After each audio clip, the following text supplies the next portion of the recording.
Assalamualaikum warahmatullahi wabarakatuh. Sahabat berkah dirahmati Allah, jumpa lagi dalam rahmat. Semoga kita senantiasa dalam lindungannya dan berkahnya. Amin ya rabbal alamin. Akhir-akhir ini kita sering mendengar tentang kematian. Jika kamu menjadi orang yang lapang dengan kehidupan, maka mengingat kematian akan menyempitkannya. Dan kalau kamu merasa sempit dengan kehidupan, maka mengingat kematian akan melapangkannya. Namun mengingat kematian, tentu saja Allah Subhanahu wa Ta'ala telah menentukan seorang malaikat untuk mencabut nyawa. Maka pada kesempatan kali ini kita akan membahas tentang terpilihnya Israel menjadi malaikat pencabut nyawa. Israel merupakan malaikat yang pasti akan mendatangi setiap manusia menjelang ajal. Malaikat maut ini akan melepaskan ruh dari jasad. Ia memang ditugaskan Allah sebagai pencabut nyawa. Namun sebelum berlanjut, marilah kita tebarkan syiar melalui channel ini dengan share dan tekan tombol lonceng notifikasi agar semakin bermanfaat. Amin ya rabbal alamin. Ini berawal ketika Allah Subhanahu wa Ta'ala memerintahkan Israel bersama malaikat Jibril, Israfil, dan Mikail untuk mengambil tanah ke bumi.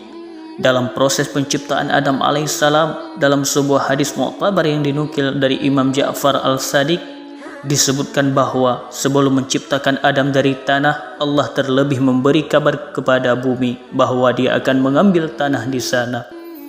Hai bumi, aku akan ciptakan manusia dari saripatimu. Sebagian mereka ada yang taat kepadaku dan sebagian mereka yang lainnya durhaka kepadaku. Siapa yang taat kepadaku, maka akan aku masukkan dia ke dalam surgaku, dan siapa yang durhaka kepadaku, aku akan masukkan dia ke dalam nerakaku. Imam At-Tha'labi. Allah kemudian mengutus malaikat Jibril untuk mengambil tanah ke bumi. Namun sebelum sempat mengambilnya, bumi memberikan pertanyaan kepada Jibril terkait tujuan Allah mengambil tanah di bumi. Malaikat Jibril kemudian memberi jawaban sebagai berikut. Karena Allah akan memerintahkan Adam alaihissalam dan keturunannya untuk menyembahnya, setiap yang taat di antara mereka akan berada dalam naungan rahmatnya dan dipersilahkan masuk ke surga. Sementara Dia akan menyiksa siapa saja di antara mereka yang menentangnya dan tidak taat kepadanya di dalam penjara jahanamnya untuk selama-lamanya. Ketika mendengar jawaban Jibril, bumi pun memelas dan bersumpah dengan nama Allah bahwa ia tidak sanggup menanggung beban manusia di bumi. Kemudian bumi berkata, "Demi Allah, aku berlindung kepadamu dari utusanmu agar engkau tidak mengambil sebahagian dari kami jika nantinya akan menjadi penghuni neraka." Mendengar sumpah tersebut, Jibril tidak mengambil apapun dari bumi, lalu kembali kepada Allah dan menceritakan alasannya bumi yang bersumpah dengan keagungan Allah bahwa dia tidak memiliki kesanggupan untuk menanggung azabnya. Allah lantas mengutus dua malaikat sekaligus, yakni Mikail dan Israfil, untuk turun ke bumi mengambil tanah. Lagi-lagi bumi melakukan hal serupa dengan bersumpah membawa nama Allah. Kedua malaikat itu pun lalu kembali lagi kepada Allah tanpa membawa sedikit tanah pun, sama seperti Jibril. Lalu Allah Subhanahu wa Ta'ala memerintahkan malaikat Israel untuk mengambil tanah itu. Namun Israel berbeda dengan tiga malaikat lainnya. Ia langsung memukul bumi dengan pedangnya dan bumi pun bergetar ketakutan. Lantas malaikat Israel mencabutnya segenggam meski bumi sudah bersumpah atas nama Allah. Namun ia tetap mengambil tanah seraya berkata, "Aku takut menyalahi atau melanggar perintah Allah. Aku sama sekali tak akan melanggar perintah Tuhanku, walau dengan segala kerendahan dirimu." Ketika Israel mengambil paksa mencabut sebahagian dari bumi, bumi pun menangis merasa kehilangan. Kemudian tanah itu dibawa menghadap Allah. Lalu Allah berfirman kepada Israel, "Mengapa engkau tidak mengikuti sumpahnya bumi?" Jawab Israel, "Perintahmu lebih aku ikuti dan aku taati daripada sumpahnya." Kemudian Allah berfirman, "Engkaulah malaikat pencabut nyawa, malakul maut." Kemudian Allah memberikan penghargaan kepadanya atas hal tersebut. Dengan alasan inilah Allah memerintahkan atau memberikan tugas kepada Israel untuk mencabut nyawa-nyawa hambanya.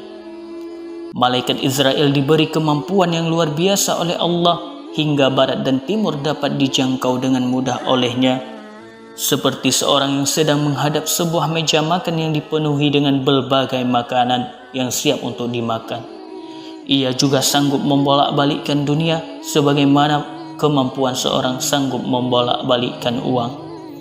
Sewaktu malaikat Israel menjalankan tugasnya mencabut nyawa makhluk-makhluk dunia, ia akan turun ke dunia bersama-sama dengan dua kumpulan malaikat, yaitu malaikat rahmat dan malaikat azab.